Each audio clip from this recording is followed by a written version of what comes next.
pertemuan pada hari ini ya. Assalamualaikum warahmatullahi wabarakatuh. Ini adalah mata kuliah biostatistik yang pertama ya. Kemudian mata kuliah ini tentunya berkelanjutan dengan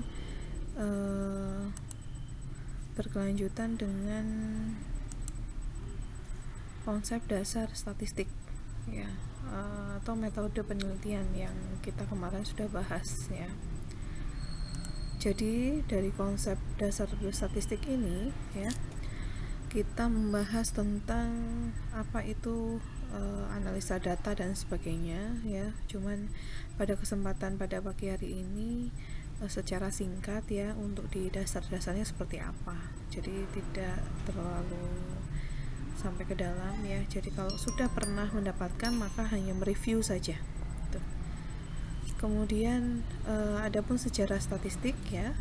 Sejarah statistik di sini ada, biostatistik itu muncul pada pertengahan abad ke-20 Masehi. Kemudian asal katanya dari stat atau state atau stat atau statistika yang artinya ahli negara.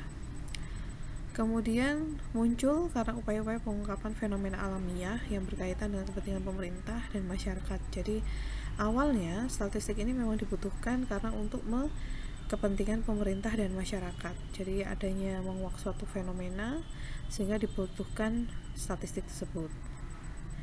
Jadi statistik ini juga ilmu yang terus dikembangkan dengan bermacam teori dan aplikasinya. Sampai saat ini pun masih berkembang ya. Kalau kita tahu statistik di Indonesia bahkan di dunia itu juga masih berkembang. Kemudian ada Francis Galton tahun 1822 sampai 1914 ya. Saudara sepupu Charles Darwin mendalami masalah hereditas dengan menerapkan cara-cara statistik dengan teori korelasi dan regresi. Kemudian ini ya dari penemunya ya, teori korelasi, sedangkan korelasi itu adalah 2 variabel, regresi lebih dari 2 variabel ya.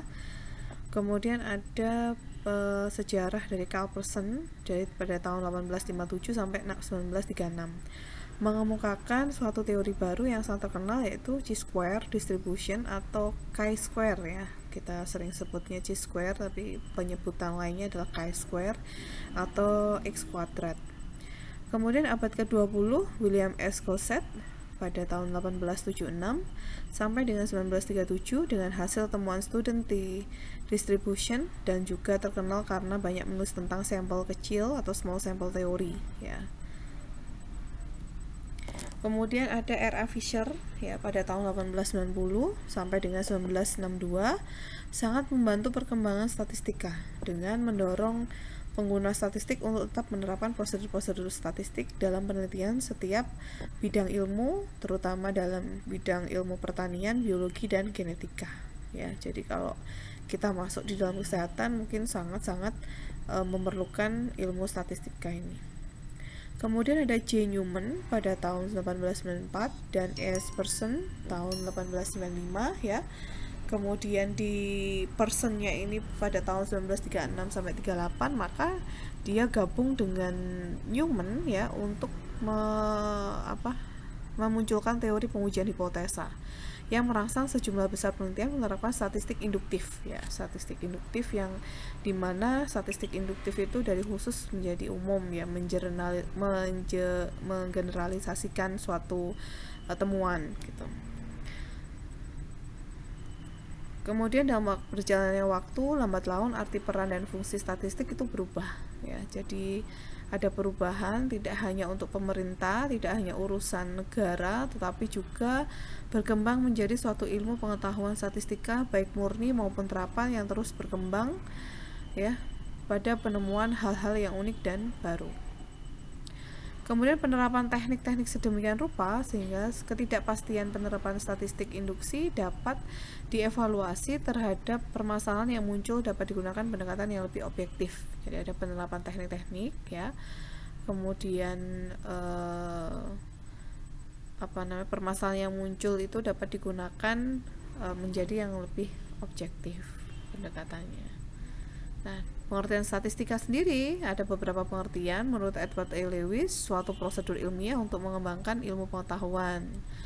Ada juga metode untuk mengumpulkan, mengolah, menyajikan, menganalisa, dan menginterpretasikan data dalam bentuk angka. Nah, kalau saya rasa pengertian punya Craxton F. Cowden ini salah satu pengertian yang sampai saat ini dipakai ya. Bila ada statistika, maka adalah suatu pengumpulan, pengolahan, menyajikan, dan menganalisa suatu dan menginterpretasikan suatu data dalam bentuk angka. Nah, ini kemudian menurut Yule dan Kendall ya, suatu metode yang digunakan secara khusus untuk menjelaskan data numerik ya, data yang dioperasikan dengan aritmatika plus minus x dikali, dibagi, dan lain-lain yang dipengaruhi oleh banyak sebab. Nah, kalau berdasarkan Yule Kendall tentunya lebih lebih khusus gitu ya, lebih dispesifikasikan gitu pengertiannya. Nah, kalau menurut BPS, UU RI nomor 7 tahun 1960 adalah merupakan keterangan berupa angka-angka yang memberikan gambaran yang wajar dari seluruh ciri-ciri kegiatan atau keadaan masyarakat di Indonesia.